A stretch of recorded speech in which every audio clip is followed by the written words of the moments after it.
The King is back. Bugbog sarado sa ilalim ang alien rookie ng Spurs. Pinagdadakdakan lang harapan nila Davis at Hayes. Walang palag si Wemby. Well, bago yan. Grabe ang nangyari sa laban ng Miami Heat versus New Orleans Pelicans. Nagkagulo mga idol. Ito na yata ang pinakamalaking gulo na nangyari ngayong season dito sa NBA. Sinakal si Jimmy Butler ng isang player ng New Orleans. Nagkalabo-labo na mga idol. Jose Alvarado akmang manunugod pa. Nakisali pa ang pan na ito ng Miami. Sobrang tapang, ayaw paawat mga idol. Dahil sa gulong nangyari, 4 na player ang na-eject. Well, sa first half, kalmado pa ang lahat. Todo buwat sa hit si Jimmy Butler, Tyler Hero at Bam Adebayo. Kung saan lumamang pa ng double digits ang Miami. Pero bahagyang naidikit ng Pelicans ang talaan bago magtapos ang first half. Nakahabol ang New Orleans kaya nagtapos ang first half na tabla sa 58 ang score. Sa second half, dito ay naging digitan na ang laban.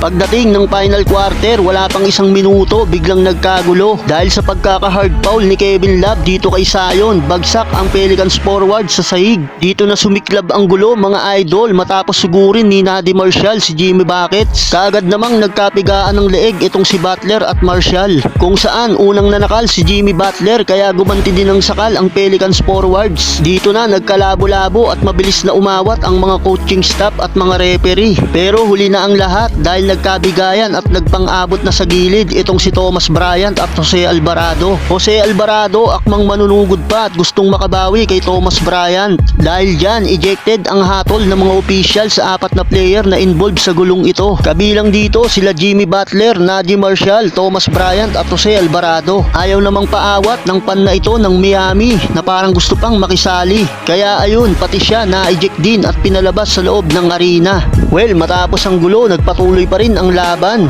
kung saan naging dikitan pa ang laban pero sa Miami Heat takeover mode na si Bam Adebayo at binuhat nito ang buong kupunan kahit wala na si Jimmy Butler sa laban. Nakuha pa rin ng Miami ang panalo, final score 106-96. Nagtala ng 24 points si Adebayo para pamunuan ng Miami Heat. LA Lakers versus San Antonio Spurs. Nagbabalik lineup ng Lakers si LeBron James. Unang quarter pa lang nagkakiskisan na ng katawan si Wemby at LeBron. Langka pa ang inabot ni Austin Reeves sa alien rookie. Unang 3 puntos ng Spurs kay Wemby galing. Bumitaw pa ng back-to-back 3-pointer ang rookie. Angat kagad sa 6 points ang lead ng Spurs. Pero nakagad 13 points si Wemby. Limitado lang ang oras ni Wemby sa loob ng court. Kaya agad din itong inilabas ni Coach Pop dahil wala si Wemby sa loob. Sinamantala ng Lakers kung saan puro atake ang ginagawa nila sa ilalim. Kaya mabilis nilang naagaw ang kalamangan sa visiting team. Inaatake ng inaatake ni AD ang Spurs sa ilalim at walang makapigil kay Anthony Davis. Dinakdakan pa harapan ni AD ang isang player ng Spurs. Kumamada na ng 13 points si Davis. Under 2 minutes nang muling ibalik sa floor si Wemby. Mula sa 13-point lead ng LA, nagawa na lang nilang maibaba sa 4 points ang lead. Attack mode pa si Wemby sa ilalim. Iniwan lang ang depensa ni D'Lo. May kasama pang foul. 30-26 end of first quarter.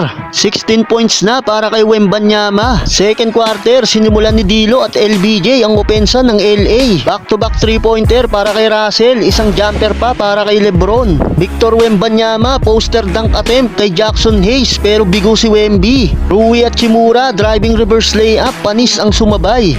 Isang tres pa ang binitawan ni AR-15. Victor Wembanyama, alley-oop dunk. Iwan naman si Wemby kay Anthony Davis. 66-59 end of first half. Third quarter, mainit na ang labanan sa pagitan ni Wemby at Davis. Big block shot ng alien rookie para kay Anthony Davis. Bawi naman ng dunk si Davis sa harapan ni Wembanyama. Sagot naman ng wing 3-pointer ang rookie ng Spurs. Sagutan na ng tres ang dalawang kupunan. LeBron James, back-to-back 3-pointer.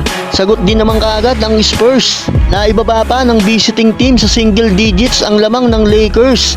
16-4 run para sa Spurs. Pero Austin Reeves kumana pa ng isang tres. 97-90 end of third quarter. Up by 7 pa rin ang Lakers. Fourth quarter, pumapalag pa rin ang San Antonio Spurs. Attack mode na ang Lakers. Puro atake na rin ang ginagawa ni LeBron James sa ilalim.